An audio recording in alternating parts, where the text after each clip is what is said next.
Hi all, today we are going to discuss the different aspect of freight rates and freight rate derivatives.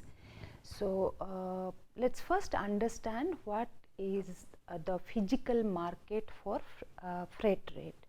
So, all of us we know that freight rate can be for road, freight rate can be for railways, or freight rate can be also for sea freight. Now, today in our discussion we will be focusing more on the freight rate aspects of seaborne trade. And why would we would be focusing on this seaborne trade? It is because it is 90% of the total freight transaction happens through sea. That is, the global export import of major bulk cargo happens through sea route. So, that is the reason why we will be discussing predominantly the different aspect of sea freight and how companies can mitigate the risk associated with the fluctuating freight rates. Now, let us go to. So, as I mentioned, 90% of the world's total export import by volume happens by sea. And when we are talking about the word freight, so freight rate means the rate which a charterer or a hirer of a ship pays to the company which is owning the ships, or the shipper or shipping company. So, charterer is the party which needs a ship for transport of cargo from one place to another place. And who are the charterers? Charterers are the bulk producer of commodities and consumers of commodities, as well as exporters and importers of bulk commodities. And when we are talking about bulk cargo, this bulk cargo can be categorized into two different categories. So, that is your dry bulk cargo and your liquid or wet bulk cargo. And why are we making a distinction of between dry bulk cargo and wet bulk cargo? Because the kind of ships required to ferry these two types of cargo are different. And when we are talking about dry bulk cargo, it is predominantly used to carry coal, iron ore, soybean, sugar, cement, and wheat, etc. These are steel, these are your major bulk goods which gets transported across sea route. And when it comes to the liquid bulk cargo, it is predominantly crude oil and crude oil derivatives such as petrol, diesel, and liquefied natural gas, and cooking oil and soybean oil, etc. And out of this liquid cargo, a humongous portion or a large portion of the total cargo is for the crude oil. So, crude oil through tanker ships constitute a major portion of the total weight cargo which gets transacted. Now, let us go to, let us discuss little bit of different types of contract which is signed by the ship owners and the charterers for transporting this bulk good.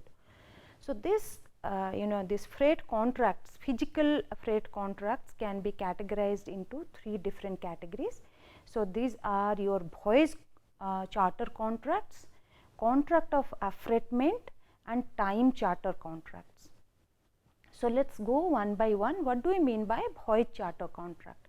In a voyage charter contract, the charterer and the shipping company enter into a contract for for transacting or transporting goods for one voyage. So, that is the that is the why these are known as your voyage contracts. And also the name of the ship in which these goods are going to be transacted, that is also very categorically mentioned. And normally payment is per ton or a lump sum basis. In fact, if we can draw a parallel, it's like taking a taxi for a hire for a day. So we just pay either per kilometer basis or a fixed some amount, maybe whole day, morning till evening we take, and we pay maybe 3,000 rupees, and that's a kind of agreement we do when we are hiring a local taxi. So that is exactly a voyage contract in the shipping parlance. Now let's focus little bit of our understanding on what do you mean by name and why ships needs to be named. Please see this attachment. This is again a snapshot which is from the Commodity Derivatives and Risk Management book of mine. Please see this one. This is this particular snapshot is titled as a registration and naming of ships, and this is this naming of ships is not a requirement by Indian government or any country specific government. There is a United Nations Convention on Condition for Registration of Ships governs in the need for registering each and every ship, and as you can see more details. In case of India, a ship can be registered at different ports in India, and these are known as ports of registry. And in India we have 5 ports of registry. These are your Mumbai, Calcutta, Chennai, Cochin and Marmagao port, and each registry port has to appoint a registrar of ships, and that registrar will keep a record of all ships which are getting registered under that port, and who is the owner, where it was constructed, what is the what is the tonnage it can take, and what is the age of this particular ship. So all this information are recorded in the registry, and the Director General of Shipping maintains a central registry containing all records maintained by these 5 ports of registry. Now just as a trivia, nothing very important, but just out of curiosity I tried to find out what are the names of the ships which are owned by Shipping Corporation of India. These are, if you can see, these are some Desh Saman, Swarna Kamal, Vishwa Ekta, Desh Vishal, Desh Vibhor.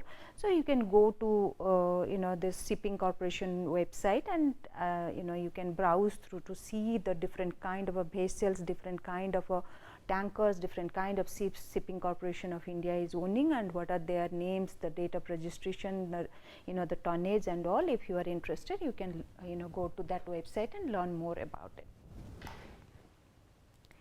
Now let's focus a couple of minutes on understanding what is exactly a voyage charter contract. How does voyage charter contract looks like? So again, this is a sample document I have downloaded from the website, internet. So if you see, let me increase the size a little bit.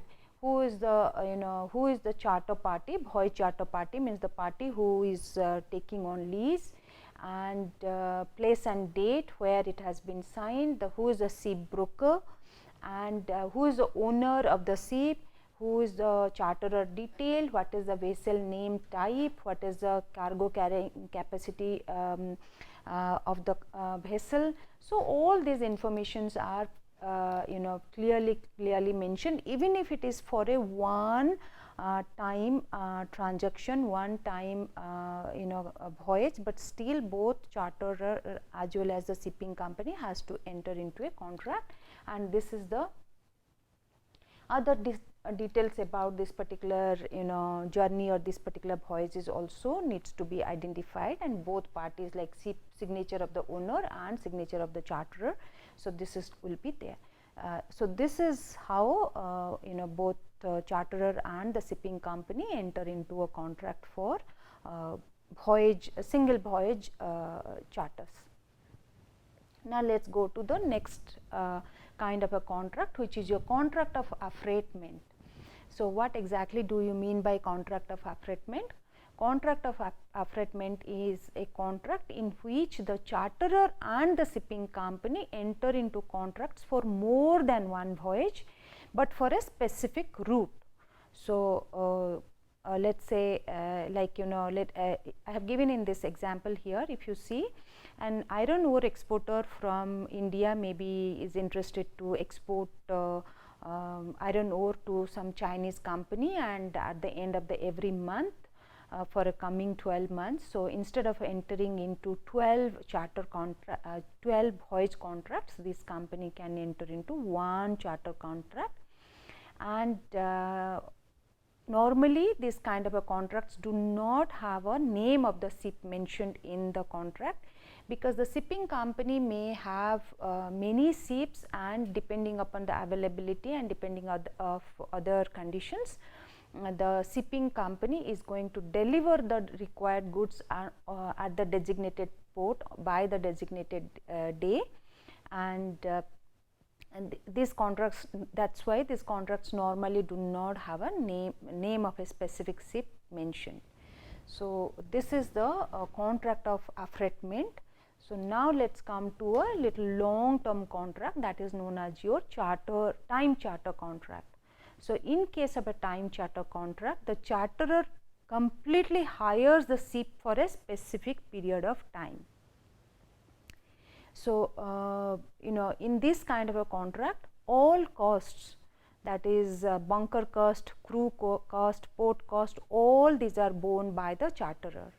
So, what do we mean by bunker cost? Bunker cost is the fuel cost, basically the fuel which is used for ferrying these big large ships are known as your bunker fuel, and this bunker fuel is again distilled from the crude oil, and it is little heavy and thick oil. So, it is thicker and little impure as compared to your petrol or diesel, and this when a charterer takes a ship on time charter, the charterer pays for all cost of operating the ship, that is your bunker cost, crew cost, port cost, and any other attendant cost associated with running the ship. And why the charterer will enter into a long term contract?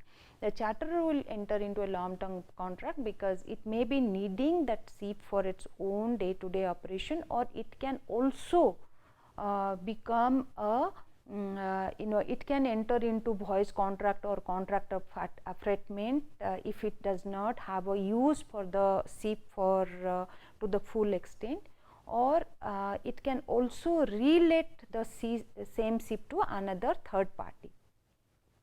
So, as far as the contracts are concerned, let me summarize. As we discussed, there are three types of contracts which normally charterer and the shipping companies enter into, that is your voyage contracts, contract of affreightment, and contract time charter contracts. Now, before we go into the derivative contract, let us spend some time understanding little bit about dry cargo ship sizes. So, this is very important, because these fundamental factors will be used to discuss, or will be used for when we will be discussing our derivative contracts on freight rates. So, how do we categorize this dry cargo ship sizes? It is again it is a international maritime convention kind. It is not a country specific, and it is based on the deadweight tonnage of a particular ship. And what do we mean by deadweight tonnage? Deadweight tonnage indicates the carrying capacity of the ship, the cargo carrying capacity of the ship, and it does not include the ship's own weight. So, deadweight tonnage, as I mentioned, it is only the cargo carrying capacity of a particular ship. So, if a ship has somewhere within 28,000 to 48,000 deadweight ton capacity, then it will be treated, it will be known as a handy size. Otherwise, the larger next larger ships will be known as supramax, and Panamax ships will have carrying capacity of 65,000 to 80,000 ton, but there are also another interesting aspect to it. These ships have to have some specific dimension in terms of length and width and depth, because these ships have to go through the Panama Canal. So depending upon the size set by the Panama Authority, Canal Authority, these ships cannot have a longer dimension or bigger dimension than what has been mentioned. Similarly, you have even bigger ships which have a 75,000 to 150,000 deadweight tonnage capacity, and they sail through Cape of Good Hope, and that is why they are known as Cape size. And there is even bigger ships which are known as China Max, and they carry normally 380,000 to 480,000 deadweight tonnage capacity they have. And there also these ships also have certain dimensional restrictions, because the port infrastructure of the China should be accommodating these ships. So depending upon the deadweight tonnage capacity and the other dimensional requirement, this dry bulk cargo ships can be categorized into Handysize, Supramax, Panamax, Capesize and China Max. Now let us go to our discussion on how do these weight cargo ship sizes are categorized. Again, weight cargo are transported in tankers. So we do not call these as a ships, we normally use the word tankers, and tankers carrying crude oil and this tar are known as dirty tankers. So those tankers which start carrying this crude oil and asphalt, then these cannot be used for carrying any other liquid or any other item. So these tankers are known as dirty tankers, and other kind of liquid like soybean oil or any other liquid natural gas and all, whatever they are other liquids which get transported in these tankers, they are known as clean tankers. Now going to the size specification, you have small tankers which have 10,000 to 19,000 deadweight, Handysize has 19,000 to 25,000 deadweight capacity, and I am sure you may have come across these words VLCC. It is not that weight reduction clinic, so it is VLCC is your very large crude carriers. So these are your they have a ton deadweight ton capacity of 150,000 to 320,000 tonnage, and there is also ULCC, that is ultra large crude carriers, 320,000 deadweight tonnage capacity and above are known as your ULCC, that is ultra large scale crude carriers. Now where do these these shippers or ship brokers and charterers meet? I mean, where there has to be a place somewhere, international export import business, somebody can anybody from, let us say, a company from India would like to export it to somewhere in a Saharan country, or to China, or it could be USA, or it could be any country in Europe. So how do they get to know which ship to rent and or lease? So there has to be exchange for it, and in this exchange you have buyers and sellers of the freight rate, and of course ship brokers will be the members, and this exchange facilitate the buying and selling of this lease or buying and selling or leasing of these ships. Now these three exchanges are well known in all over the world and these are known as your freight exchanges. So which are these three? The Baltic Exchange, the International Maritime Exchange and Shanghai Shipping Exchange.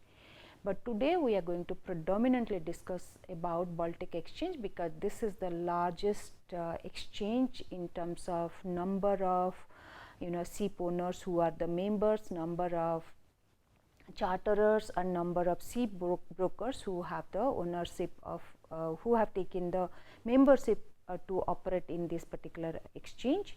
And this is also one of the oldest exchange all over the world. It operated it started operating from 1744 onwards. So it has a beautiful, very nice, interesting history. If you go to Baltic Exchange website, there is a information session about how this Baltic Exchange has evolved through almost 250 years. So that if you are interested, you can learn more about it. Now let's go to this Baltic Exchange. So what exactly Baltic Exchange is do? Baltic Exchange in the Baltic Exchange provides a platform in which ship brokers try to arrange or try to fix the buyers and sellers of the freight. That means the charterers will be informing the ship brokers that they need some ship of this capacity or this tonnage and to carry goods from this place to that place, and it is the responsibility of the ship brokers to identify a counterparty. So this exchange platform, Baltic Exchange platform or other two exchange platform, provides that kind of a infrastructure so that the ship broker is able to match the buyers and sellers interest. Now besides matching the buyer sellers interest, Baltic Exchange also publishes certain indices, and these are world over, these are well known, or it is reported, which measures the activity of the freight market. If the index goes up, this freight rates are going up. If the index is going down, the freight rates are going down in general. Now let's spend some time understanding couple of index, how these are created and all, because these are the basis on which, these indices are the basis on which you have derivative contracts available for trading. Now let's focus on this Baltic Exchange indices. So Baltic Exchange Baltic Exchange published Baltic Freight Index on daily basis from 4th January 1985 onwards. So this BFI was published for the first time on 4th January 1995 and 1985, and on this date this index is comprised of 13 voyage routes covering cargo from 14,000 metric ton of fertilizers up to 120,000 metric ton of coal. Now all of you know that an index has to represent an underlying market. So there has to be some way of collecting information with respect to the market, so that when we prepare the index and report it to the market, report it to in general, then people understand what is the condition of the underlying market. So what is the underlying market in case of a Baltic Exchange? Underlying market is the rate at which buyers and seller, that is shippers and charterers, are entering into different kind of contracts. So that is a physical market operation. So based on that operation, or based on those prices, the index gets calculated. So it is nothing fancy and nothing more or less than the how stock exchange indices are calculated and reported. However, because there is routes involved, so and different kind of ships are involved, different kind of goods are involved, so there is a little bit of different calculation. We will take a numerical example to work out how this indices is calculated and reported. Now this Baltic Freight Index, it started in 4th January 1985, and it was subsequently many a times this index has been revised, like any equity index. New companies join and old companies are asked, are removed. Exactly, new routes were identified, and which route gets added to the exchange? The route which is probably having a more export import, more cargo transaction happening in that particular route. So, that is going to be incorporated into the index, and a maybe older route, another route which does not have that much of cargo volume probably will be dropped from the index. Now, this Baltic Freight Index was rechristened or renamed, it is now known as a Baltic Exchange Dry Index. Now, let us go and I hope you are able to see this particular page. Yes. Now,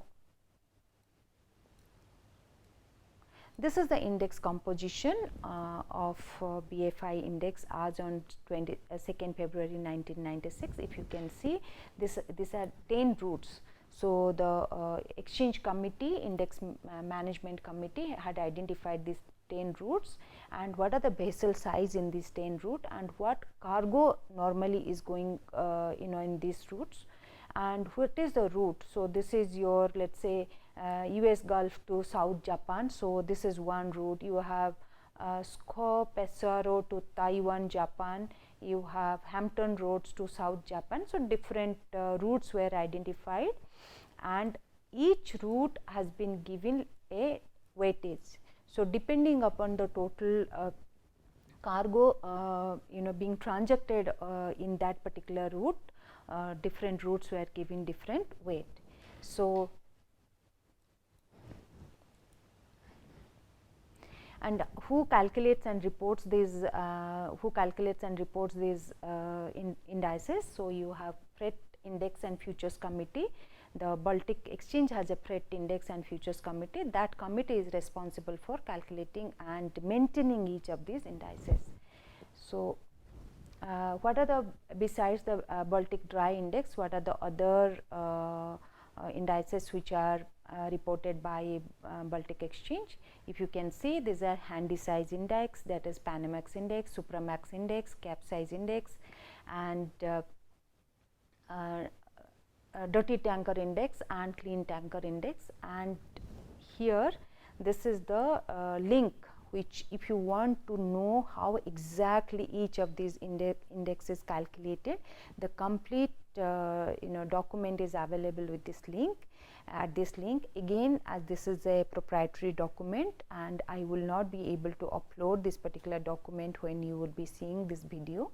So, you have to, if you are interested, you have to download this document and spend more time on understanding how this and these indices are calculated. And I will just take you through. I have just done a cut. I have taken some extracts from this particular document. So, Baltic Exchange index calculation, and this is the index calculation for the Baltic Exchange Cape size index.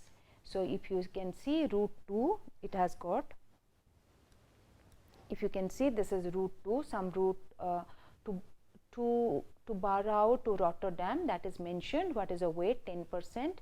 Similarly, to Barrow to Qingdao 15%, Richard Bates to Rotterdam 5%. So, different routes are given. And now, who is going to give the quotation? I mean, what price is prevailing when a particular ship is traveling from route is traveling in the route 3, let us say.